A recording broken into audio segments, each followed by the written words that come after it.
Assalamualaikum warahmatullahi wabarakatuh. Berjumpa kembali dengan saya Armazon Agista Putra, peserta Latsar CPNS Kementerian Ketenagakerjaan tahun 2021. Pada video kali ini, saya akan mencoba menjelaskan tentang manajemen ASN. Video kali ini akan membahas 3 hal. Yang pertama, peran, kedudukan, hak, dan kewajiban kode etik ASN, kemudian konsep sistem merit dalam pengelolaan ASN, dan yang terakhir adalah pengelolaan ASN. Sebelumnya, kita harus tahu dulu apa itu manajemen ASN.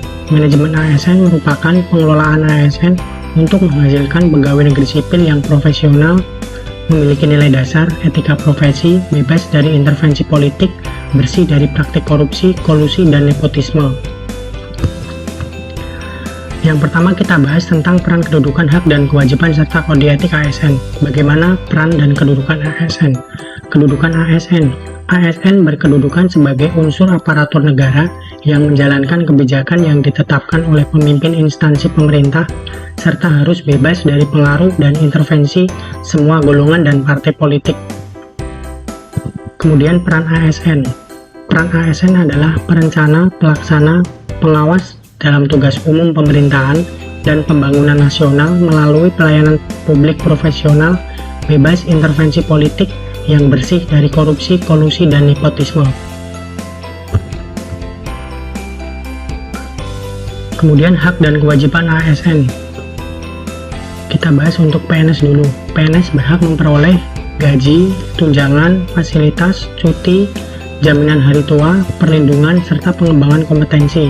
Sedangkan PPPK berhak memperoleh gaji, tunjangan, fasilitas, cuti, perlindungan, dan pengembangan kompetensi. Perbedaan antara PNS dan PPPK hanya terletak pada jaminan hari tua saja. Kemudian kewajiban ASN. ASN mempunyai kewajiban sebagai berikut. Yang pertama, setia dan taat pada Pancasila, Undang-Undang Dasar Negara Republik Indonesia tahun 1945, Negara Kesatuan Republik Indonesia, dan pemerintahan yang sah. Kemudian yang kedua, menjaga persatuan dan kesatuan bangsa. Yang ketiga, melaksanakan kewajiban yang dirumuskan pejabat pemerintah yang berwenang. Kemudian yang keempat, mentaati ketentuan peraturan perundang-undangan. Yang kelima, melaksanakan tugas kedinasan dengan penuh pengabdian, kejujuran, kesadaran, dan tanggung jawab.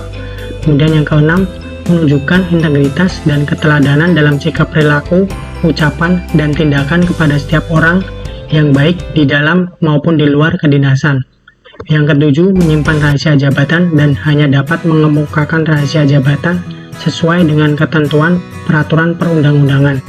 Kemudian yang terakhir, yaitu bersedia ditempatkan di seluruh wilayah Negara Kesatuan Republik Indonesia. Kemudian ada kode etik ASN. Kode etik ASN yang pertama, yaitu melaksanakan tugasnya dengan jujur, bertanggung jawab, dan berintegritas tinggi. Kemudian melaksanakan tugasnya dengan cermat dan disiplin, melayani dengan sikap hormat, sopan, dan tanpa tekanan, melaksanakan tugasnya sesuai dengan ketentuan peraturan perundang-undangan. Kemudian selanjutnya melaksanakan tugasnya sesuai dengan perintah atasan atau pejabat yang berwenang yang sejauh tidak bertentangan dengan ketentuan peraturan perundang-undangan dan etika pemerintahan. Kemudian selanjutnya menjaga kerahasiaan yang menyangkut kebijakan negara. Dan yang terakhir, menggunakan kekayaan dan barang milik negara secara bertanggung jawab, efektif, dan efisien. Kemudian, sistem merit. Apa itu sistem merit? Sistem merit adalah konsepsi dalam manajemen SDM yang menggambarkan diterapkannya objektivitas dalam keseluruhan semua proses dalam pengelolaan ASN, yakni pada pertimbangan kemampuan dan prestasi individu untuk melaksanakan pekerjaannya, kompetensi dan kinerjanya tentunya. Manajemen ASN. Manajemen PNS meliputi penyusunan dan penetapan kebutuhan, kemudian pengadaan, kemudian pangkat dan jabatan, kemudian pengembangan karir, kemudian pola karir, kemudian promosi, kemudian mutasi, kemudian penilaian kinerja, kemudian penggajian dan tunjangan, kemudian penghargaan, kemudian disiplin, kemudian pemberhentian, kemudian jaminan pensiun dan hari tua, dan yang terakhir perlindungan.